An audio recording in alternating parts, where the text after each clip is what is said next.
folks, welcome to Geno's Talking, where we talk all things hard rock and heavy metal most of the time. And this is no real exception to that. We're still going to be talking music and talent, and somebody who definitely has more than an abundance of talent. And that's somebody who's been on the show before, Ben Torres. I met Ben it was a little while ago. He's a piano player and an entertainer and an incredible musician, an amazing musician that plays in a local area, in an establishment that's local. He and I start talking, and I know that he plays a lot of like Journey and things like that on the stage. And so I approached him, and it's just incredible. And so I had him on the show once before, had a great response. And then what we realized was that the people, his fans, wanted to hear about his life story. So eventually, all kinds of stuff has been happening. We squared down a time. To be honest with you, Ben can corroborate this. We literally did this like, I don't know, was it like an hour and a half ago? Yeah, we squirreled this away. So this is how fast this happened. But everybody, welcome Ben Torres to the show. How you doing, Ben? I'm doing great. I'm so glad that we found some more time to talk. I've been looking forward to it. It was just a matter of coordinating schedules. That's all. Absolutely. And you have a pretty open schedule as far as what you do on a daily basis or for the job. But Ben is really popular. I'm going to say it. You're a pretty popular guy. I go largely unrecognized and unnoticed here in our smaller community, which is fine, which actually works really well for me, because then I'm able to reach out and I grab these artists without having really any issues. And they can talk to me without any issues. But Ben, because he's out there, he's seen. And if anybody doesn't know, I think it's fair for me to say, Savannah Smiles is one of the most popular dual piano bars probably in the country. I think that would be fair to say. Probably, so. Yeah, one of the most popular, and it is the largest in here. It's the largest dual piano bar in the United States, isn't it? I'd say one of the largest and busiest. There are a couple that are really busy, like Smiles, but it's definitely, I would say, top three. Top three. I would say, yeah. Yeah, I think that'd be fair. And one of the things, and we'll talk more about this later, but I'm happy to say this right now because this is something that's been on my mind. Is one of the things I want to actually work on, because we do get a lot of rock artists that come here and do shows here, and I would love to have those artists come here and come spend a few hours at the club. That'd be awesome. It'd be amazing. And I think I think that's a great place for them to be. And the reason why I bring that up, because recently I heard an interview, I can't remember what show it was on. And they were talking about how, I went to this club and there was this band. It was the house band. They were covering our band. They found out we were in there, and we came up and we played our song with them. And I thought that'd be just the greatest thing to do. That's just something that's being talked about, and something I'm kind of like trying to think of. We could like pitch to the owners and kind of come up with an idea, a way for us to actually incorporate that. We do get like famous singers and bands come into the club quite a bit. I think it was a year and a half, 2 years ago, Morgan Wallen came in. The band Hinder came in once. The Drake White band came in last year. So it does happen. So there you have it, guys. And tonight is the opportunity for this incredible, amazing musician who I've watched him. In fact, I'll be there this Saturday watching you again. And I'm so excited I love watching Ben. Ben is just an incredible performer. And I've watched hundreds and hundreds of live acts. I was a performer. But watching Ben, he is inspirational. He's an incredible musician. He believes in what he does, and he does what he does because he loves it. That's really important. And you'd be shocked. There's a lot of musicians out there who don't love it, and they do it though. So And the cool thing about when you come in, Gino, is I feel like I get to change my repertoire a little bit.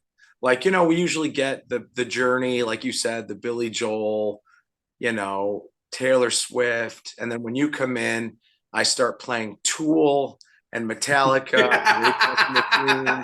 And I like it because it challenges me because it's a different genre than what most of the people that come to Smiles are used to hearing. But it's the songs I pick from those bands are recognizable and they are appreciated as much as the pop and rock stuff that we do. So Sure. Well, let's dive right into it, 'cause that kind of gives us a segue right into this. You know, let's talk about how this whole thing started for you. We in the last interview, you alluded to the fact that you had done tours with touring bands and you've done those things before, but you were more, this is what you want to do. What you're doing right now is what you really want to do. So let's kind of dig deep and kind of go back to how this whole thing started. How did the Ben Torres experiment happen? so my parents, my mom played piano growing up, and she signed my brother. So I have two siblings, an older brother and a younger sister. We're all extremely close, and my parents signed all three of us up for piano lessons at an early age. I think I was 3.5, and we all took lessons, and I think my brother and sister took it for like a year or two, but I kept with it. I just found a connection. I just really enjoyed it, which was kind of funny because as a kid I was not well behaved at all. My brother and sister would attest to that. Was, I misbehaved all the time. So like the music thing was kind of like my outlet in that regard. And I took piano lessons for, I want to say, all the way from 3 or 4 years old up until high school, like formal lessons. Like I was the first piano teacher that I had taught me how to play music by ear, which is a method in piano called Suzuki, where like she would literally send me home with cassette tapes. I would listen to them, and then I'd come back and have to like basically play everything that I heard, which was extremely helpful. And Wow. actually, with what I do now, as much as reading music is helpful, it's more beneficial with my career now to have a good ear because when people ask me for a song, at the club, I don't have time to look up the sheet music and learn it. I have to listen to it like either on the spot or in the back room and basically regurgitate everything that I hear like on the spot. So that kind of training was really helpful. So my parents signed me up for that kind of piano when I was 3 or 4 years old. And then after that teacher, I went to another teacher who taught me how to read music. Um, and then after that, it was like more of a classically trained piano player when I got to eighth and ninth grade. But I started taking piano at an early age and singing just as long. I remember my mom telling me stories in elementary school where um, the music teacher in elementary school approached her, and I still remember the teacher's name. It was her name was Mrs. Mapstone, and I remember her talking to my mom saying like, I have a lot of really musical students in the chorus, but your son has something special, and that's why he's singing all the solos and stuff like that. So I started singing almost as early as I did playing piano, and from that point, my mom and dad had me singing in like Syracuse Children's Choir. I grew up in upstate New York, so there were some children's choirs that I was in, and then the choirs became chorales, and I did talent shows, and then when I got to high school, I started singing in bands, and that's how things kind of took off for me. Well, Um, real quick onto yeah, that, I cut you off. So when you started singing in bands in high school, I mean, I think most people know that when you're in high school, that's very, very much of your musical informative years. Those are the years where you start to really form your musical interests. Some people say, "Well, I listen to everything," but for many people, such as myself, my interest maybe even before high school. were going towards another direction. What direction was there a direction that you were leaning towards, or? I always loved performing and being on stage. I don't know. It's weird, Geno. Like and I always say this, like, I don't get nervous singing and playing for people. I get more nervous doing interviews like this. It would be more comfortable for me to sing you a Tool song than it is to sit here and talk about my life. But, in high school, it was strange. Like I had a had a varied group of friends that I hung out with. I played sports growing up too. I played rec basketball my whole life. And in middle school, if you were to ask me what I wanted to do when I got older, it was, I wanted to be a professional basketball player. I loved playing. And music was always like an outlet for me. So I always saw it as being part of my life, but I didn't know that this is what was going to become of it. And now that I've been doing it full time since 2009, because prior to that, as we talked about in my last interview, I was a teacher. I taught middle and high school math because I didn't know that I could do this as a living. And I wanted to find something else that I was good at. And I knew I always liked working with kids, like growing up. And I was always good at math. So I thought, maybe I'll teach. And I loved teaching. But now, I don't work with kids. I work with drunk people. And,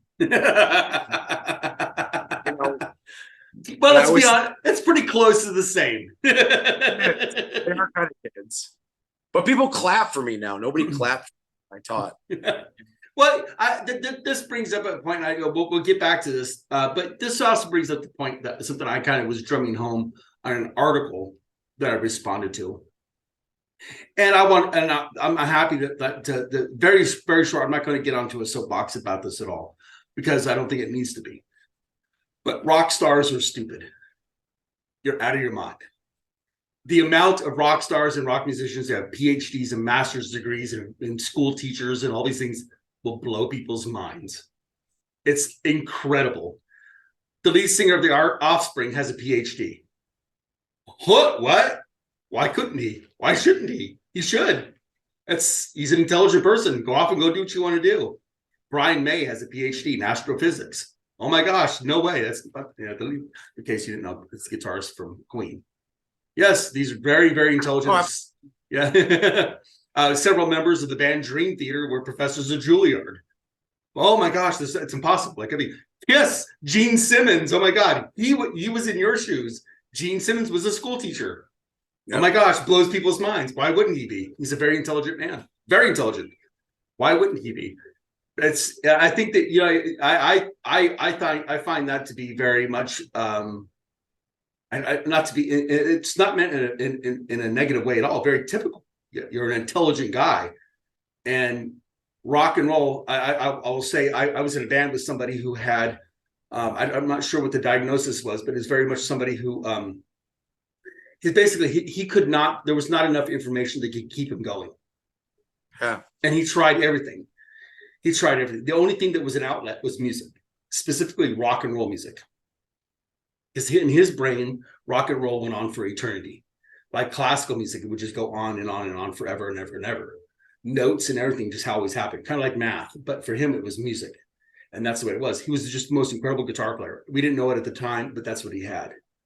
And similar to the Russell Crowe movie, Beautiful Mind. But it's the same thing as, very intelligent people gravitate towards these things. You're playing music. And it's rock and roll-esque, and most of it is, and most of it's rock music, but it's very, but it's really much. I think that for you, it's very much mind expanding. People don't realize that rock and roll is, and this is not my thing to be up here saying anything to anybody, but it is rock and roll, hard rock, heavy metal music. It just it's like one of those things that just goes on for eternity. My guitar player's thing was actually Pink Floyd. He listened to Pink Floyd. He felt like his brain there was not enough for him to absorb. It just would go in his mind. As he said, it went on forever and ever and ever and ever. And so it relaxed him. You know, when I went to college, I decided to follow like teaching because I wasn't sure that I was going to, and this was before I knew anything about dueling pianos at all. But I wasn't sure I was going to be able to be successful being a musician. And I taught for 12 years. Which to me is a long time. With my master's, I have a master's degree in education and math. And um, like I said, I loved it. But and I was still performing on the side. I had a band in upstate New York. I lived in Rochester for about 10 years, and we were a cover band. And it was great because I got to teach during the week, and then on the weekends I played with my friends. We played in and around Rochester. But I think the hardest part for me was taking that leap of faith where I was like, okay, I've taught. I feel like I've been successful as a teacher, and now I'm ready to pursue this other passion. And I still remember to this day having the conversation with my parents about making that career change. And it was scary. Like um, my mom, my mom passed away in 2018, and she and we were so close, and I still struggle without her every day. Um, but I remember her like immediate support of my decision. And my dad, who's much more conservative, was like, okay, you're going to quit teaching to play piano and sing. Like, what about your health insurance? What about your pension? What all valid points? What about your job security, your retirement, everything? And it wasn't until they came on a cruise ship with me. I was playing on a cruise ship doing dueling pianos, and they came on for a week and they came to my shows. And I remember my dad pulling me aside and saying, I get it. I get it. You're not just a musician, you're an entertainer. And that's what you were talking about earlier. When you come to Smiles, it's not just, yeah, I love playing and singing, but at our club, the show isn't about me. It's about you. It's about everyone there. Like if we're doing our job, you're singing all the songs. We're just we're just that vehicle. We're facilitating the music. And it took them a while, but my point is, I guess, it was scary at first. We're talking about people that have had, other careers and were teachers and, you know, engineers and lawyers and all these musicians that have, you know, educated backgrounds. But I always see this as part of my life. Maybe not at Smiles when I'm 70 years old, but uh, I'll always do something related to, it's heartwarming. I mean, I know we've been friends on Facebook for a long time, and I try to post like happy stories of people that I feel like the music at Smiles or wherever has made a difference. I can't tell you how many times someone's come in, asked for a song, and then I've played it and I put my heart into singing it. And then afterwards, they're like, you don't realize what a difference that made. I just lost my husband. I just lost my daughter. I know a friend of mine lost her daughter, and she requested a song that her daughter loved. And then there was a woman a few years ago who had terminal cancer, and she actually has passed away since, but she came on stage and we just made the biggest deal of her being on stage, and she was in tears and that kind of stuff. That's why I do it. And it makes me feel good. Well, you know? that's no. I think you hit the point, and that's something that I talk. A lot of the artists I speak to, it's really people ask, but why if they're having such a hard time, why are they doing it? It's because they love it. They Yeah. love it. They believe in it. They believe in what they're doing, and they feel in their soul that this is what they need to do. When people watch that documentary, the Anvil documentary, people are like, why wouldn't they have just quit? It's like because they really don't know what else to do. This is all that they love. Yeah, they're feeding school lunches to kids, but oh my god, I get to go home and play my music. It's the same thing as you. I think that's just one of those things that so many people don't realize is that when you put so much, Ben, I can see it. Of course, I can't speak for everybody that's in the club, but when I see you perform, I can tell that it's something that you love. And I know a lot more that's going on behind the scenes and everything, but I know that you love what you do. You believe in it. And so, and it comes out, it definitely comes through. It comes through in your performance, and the crowd picks up on it. Um, but when you were playing these shows and stuff, and you're with your band, um, did you end up playing with? How did you end up touring? You ended up playing with touring bands, or Just locally in upstate New York. It wasn't until 2009 when I moved from I settled in North Carolina. I had some friends in I have some friends in Raleigh, North Carolina, and as you know, being from the north, I was getting tired of the New York winters. I was getting tired of the cold. Um, I know you're from the north too, so you Utah? get Yeah, yeah. yeah. So I mean, you get you get the seasons, and it was hard for me to make a living up there. So um, I decided to move down south, and once I moved down south, like the floodgates started to open. I started getting involved with dueling pianos, and I would travel. I've probably played in 30 states. Like I traveled across the country playing at different piano bars in different cities, and it was awesome. I loved it. And then around that time is when I got involved in playing on cruise ships, and that's when I got to play on cruise ships. And I played in Europe and I played in the Caribbean, and I've met just the most amazing, most talented musicians. I call it touring because I was on the road all the time. I was playing at different clubs with different people and waking up in the middle of the night and not knowing where I was, like, what hotel I'm in, what city I'm in. And I did that for several years. And you know, being a musician yourself, you understand, the difficulties and drawbacks with being a musician. And for me, it's always been a few things. Like the hours are not easy. I go to bed at 5 a.m. That's when I fall asleep when I work. Um, and it's also difficult to be in a relationship with the crazy hours that we have. And I don't know that I could date a musician like that has the craziest hours. And I think those are the drawbacks. But like you said, like you alluded to a little while ago, we do it because we love what we do. And I loved every moment of being on the road. I loved every moment of being on cruise ships. And now I love every moment of coming home and sleeping in my own bed and being at a place like Smiles that has a built-in crowd. Right. I show up on Saturday and the audience is clapping before we even play our first song. I could suck, and they're clapping before they even hear me play or sing because they're that excited. Well, And how did you end up at Smiles? Tell that so story. yeah, so I did the cruise stuff from 2012 to 2015, and I also played at different clubs around the country, and I networked with other piano players. And there was a musician, a friend of mine, who was playing at Smiles consistently every week, and he reached out to me and he was like, "Hey, a couple of our piano players aren't here anymore.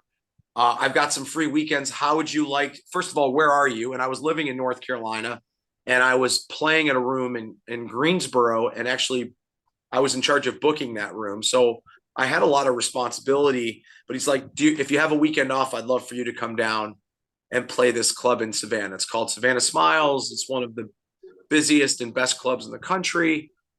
Come down, play here for a weekend. Love to have you play. So I had no intention of moving here at all, actually. And I came down in March of 2016. And the first night, like, it was like what you see. You walk in and it's like chaos, It is. like people It is. everywhere. And I'm like, I mean, the rooms that I'd played until that point, like some of the rooms were bigger rooms, but not like this, where it's just, wall to wall crowds of people, all over the place. And my eyes were wide open and I couldn't believe it. At the end of the first night, again, I had no intention of moving here. One of the owners wanted to talk to me at the end of the night, and he's like, "Listen, I know you've only had one night here." He's like, "What do you think?" And I'm like, "This club is great." I said, these crowds they know how to party down here. And he's like, "What would you think about maybe like relocating here and working here full time?" And I said, I'd like to give it some thought. And I had some responsibilities in North Carolina, and I felt like I needed to fulfill those before I made a decision to move. But I said, let me think about it. And I went back to North Carolina, and a month later I moved down here. And I'm going on over 7 years now, which is, it may not seem like a lot, but in this industry, to be at the same club for 7 years, I figured it out. It's been over 1,400 shows that I've played there. Well, I've taken stage that much. It's just crazy. Well, it is. It's very much like a residency, like a Las Vegas residency, and which is becoming incredibly popular, right? Everybody's doing residencies now because people are realizing in Savannah, I'm by no means am I comparing Savannah to Las Vegas, but Savannah does have an appeal for a lot of different things, and Smiles is one of those things people come to. If you've never been to Savannah Smiles, I will tell you, if you go there, it's insane. It's wall-to-wall humanity. I'm going to say this: women outnumber men in Savannah anyway. But when you're in the club, the noise is deafening. It will absolutely just like blow your mind. You can't always hear the music, not clearly. The screaming, the yelling is absolutely incredible. It is just. I would say it's 75% women. Yeah, it's just an incredible experience. And I have. And look, I'm not gonna, I have VIP access, so I get into I get into the club, but people get into the club, they come into the club, and we sit there, and we usually get the seats right off to the side, and we watch people. They walk in, they stop for a second, and go, "Oh my God, yep, you're here now. Get into it, enjoy yourself, and have fun." And it's not easy to get, we'll say. A little over yourself. We'll say that. And and then that's great people. It's great people watching. Listen, the stuff that I get requested, as you know, ranges from, I have to sing Cardi B and Lizzo and that kind of stuff. Like the dirtiest, I had to sing Coke 45. I don't know if you know that song. It's really dirty. And, my parents, when they came in 2017, they came in 2017, are sitting in like the fourth row, and I'm singing like the dirtiest songs. And,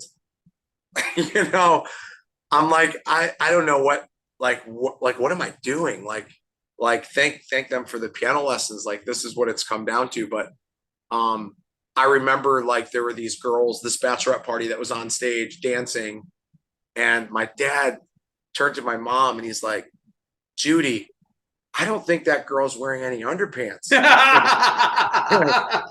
And my mom goes, "Sweetie, they're called thongs." Oh no. Yeah. So like this is what we got. This is what we have. Like it is. I can tell you, it's I've been there while you did WAP. Many times. Yeah, that's that one. Yeah, my dad and my brother came in the fall, and I had to do it. And it's incredible, folks. If you haven't, I can't suggest it enough. I tell everybody. I've talked to like the Uber drivers and cab drivers. They're like, people are just like, oh my God, that was just the most insane experience I've ever had. Oh my God, that's just insane, just incredible. It really is. Savannah Smiles is just off the chains. But to be fair, the person who really makes it that way is, well, one of the people, but the main person here is Ben. Ben really does his. I know you're like, no. There's other players, but I'm gonna tell you, he really does bring it. What he does and what he brings to it, it's evident. You feel it on the stage as you're watching it. You see it. Ben really does bring something to the performance that makes everybody just go, "Oh my God, just incredible!" Your talent and all that, it really just kind of comes out. It really shows it, and I think that's one of the things that also, you know, you came to Savannah Smiles. You had a lot of history behind you when you brought it. Um, what was the beginning? What was it like when you first started at Smiles? And you're working with these, because I'm guessing that some of those guys are gone now, correct? Of the people that I started with in 2016, only one of them is still there. No, two. Our drummer has been there, and he's a dear friend of mine. He's been there for I want to say 17. He's been there playing drums there for like 17 years. Oh wow. So it's pretty amazing. But him and one of the other players who is also an owner. Those are the only two that are still there. So we have had some change. People move on. Sure. They want to try different things, and they want to explore other opportunities and travel, or another gentleman opened up his own piano bar. And for me, listen, I feel, and I say this all the time, I know we're friends on Facebook, and a lot of my posts, I feel spoiled, and I feel so grateful, and to be there. The owners treat me with respect and value, not just value me as a musician, but as a person. And I feel valued. And that's why I'm still there. And the people, like you said, like it's nuts. It I is. can't tell you, it's like every weekend someone will come up like, hey, do you remember me? And I'm like, from last year I came. And I'm like, and then they'll show me a picture like that we took together. But we've had, on a Saturday, we could have 1,500 people come through the Sure. door. Yeah. So unless I make relationships like you and I have, it's tough to remember everything. But But I'll tell anybody that's out there, if Ben, it's gonna, when I say this to you, your immediate reaction is be like, oh no, I'm not. But you are a celebrity, and I think a lot of people like believe, well, I had a moment with this person, and you remember me, right? I hear this a lot from a lot of people. I think it was just not too long ago. It was an interview with like Nikki Sixx from Motley Crue. He's like, it makes him feel so bad because people were like, "Don't you remember me? I was blah blah blah at this time." And he's like, God, I feel so guilty, so bad because the moment means so much to you. And I'm not telling you, it doesn't mean anything to me. It does, but I talk to so many people all the time, and the vast majority of people, like, I totally understand, I get it, but there are those people who are like, oh no, you don't remember me. Like, it's not personal. I yeah, promise, it's not personal. But in case you got all of you they're out there, just FYI, my puppy just ran into the room and has decided that he wants my attention. He want loves some dad. interview. He Want some loves interview. he loves dad. It's all about dad. Um, but yeah, I think that's Ben loves all of you guys. I tell you I do. that. I really do. And I remember, I may not remember every single face, but I remember people where I feel like the music has made an impact or a difference. I do. I think, Geno, I think a lot of it is um, now that my mom is not here, I feel like I need to do more for other people. It's almost like I want to make her proud, and I think that's some of my motivation for trying to make a difference, if that makes sense. Totally. No, I think that, I think that it's really important for, I think, especially today. I'm gonna go deep on something, and I don't mean to like cloud or overshadow anything. We just came out of Memorial Day, and I'll be putting this show out here right first thing tomorrow. Um, but one of the things that I'm a combat vet, and yesterday I decided to go ahead, and because it was getting late, I'll just go and stop by. I'll grab something from a local fast food establishment and come home. And I did. And as I pulled up to order something, and I don't, this is part of what you're saying here. I rolled down my window and the fireworks started going off, and it triggered my PTSD. And I'm standing at the window at the ordering deal going, oh shit, and I started to tear up, and I was like, hurry up, I want to get this done. I got to get out of here. And I came up to the window, and there was two girls there, and one girl was taking the other girl was there, and the one girl was just staring at me, and she could tell that I was distressed. And she's like, are you okay? I'm like, I have PTSD, and the fireworks are freaking me out right now. I got to go. And they're both the girls were like, I'm so sorry. We'll get this to you right away. And they gave it to me. Please, are you okay? Are you okay? And I left. I said, I got to go. I think that people today, I think it's one of those things where compassion can be lost, because a lot of people are very much connected to a screen, and they forget that there's a human being there.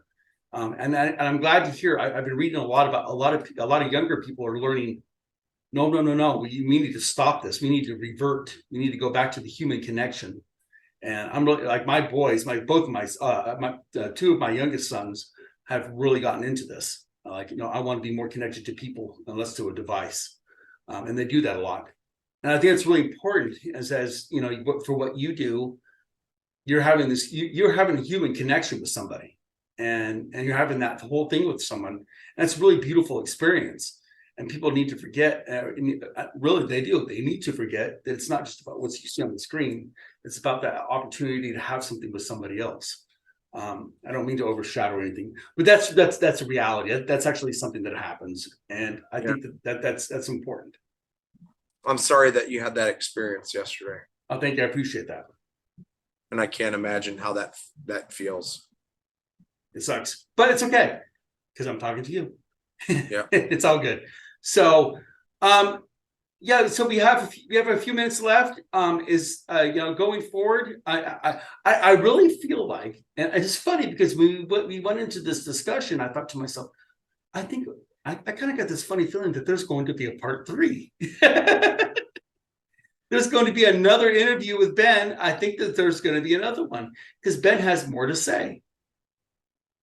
This was good though. I mean, I always enjoy talking to you. I love seeing you at the club, and you've been such a big supporter of mine and just, I mean, music in general, but mine in particular. And I've really enjoyed getting to know you and the friendship that we've developed and the musical talks that we've had too.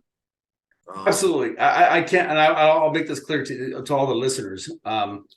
Ben is somebody I have an incredible amount of respect for and a tremendous amount of appreciation for. Being somebody who plays music and who understands this, but also he's just a great guy. He's a really good person. I talked to a buddy of mine from out just before I came on from out west, and he's just one of the sweetest, kindest people you ever meet in your life. And he's just tremendous. And it came through on the phone call. Even my wife was like, she was listening to it. She's like, you could just tell he's like the sweetest person ever. He is.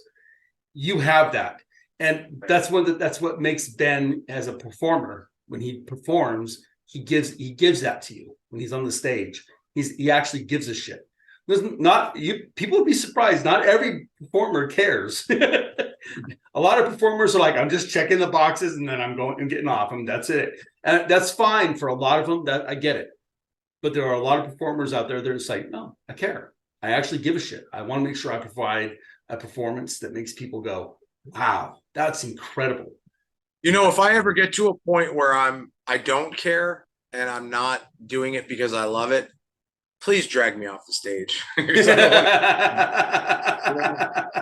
Just please be like, you're done. You're Come on. out.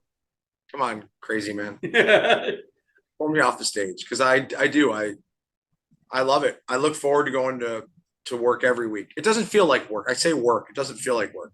Right. You know, I look forward to going to shows every week. I really do.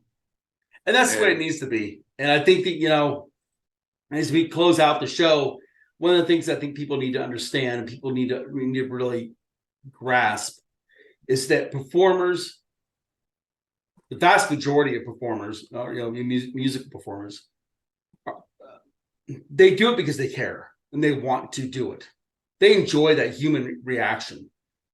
And it is a bit of a junkie type of thing. You know, they see those people out there in that crowd, they go, holy shit, wow, you know.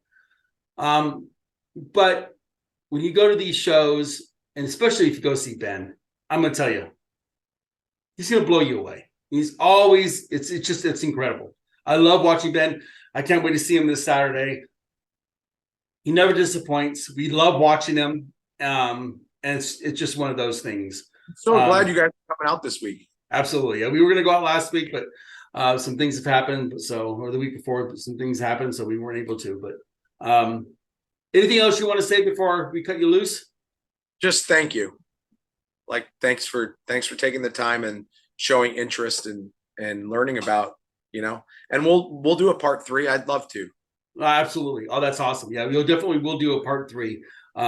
It's funny because actually some of the artists that have been on the show before have listened to the interview, and they've actually asked me about Ben. Said, who's that guy, Ben Torres? I was like, well, he's a piano player at a bar or in a club here, you know, in Savannah.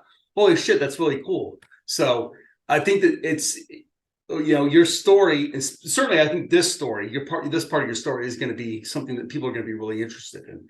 And it's definitely going to be connective. So once again, guys, you're talking to you're listening to Geno at Geno's Talking Rock, and we talk all things hard rock and heavy metal. Even today, we're talking musicianship, and we're talking with somebody who's an incredible performer and somebody who appreciates the music that we listen to, Ben Torres. And if you haven't had a chance, I'm telling you right now, get down to Savannah and give him a listen, you know, and a watch. He'll blow you away, I guarantee you. You got anything else you want to say to the fans out there, Ben? No, just thank you for tuning in. And Geno, thanks for the time, man. I appreciate it. Well, you're going to be back, I guarantee it. So once again, folks, all you folks out there, just remember, when you're feeling down and out, you're feeling like you don't know if you can make it, just throw those metal horns up, crank up some metal, and rock the day away. Or you can also just go down to Savannah Smiles and listen to Ben and make you feel better. All right, folks, we all love you. Stay good.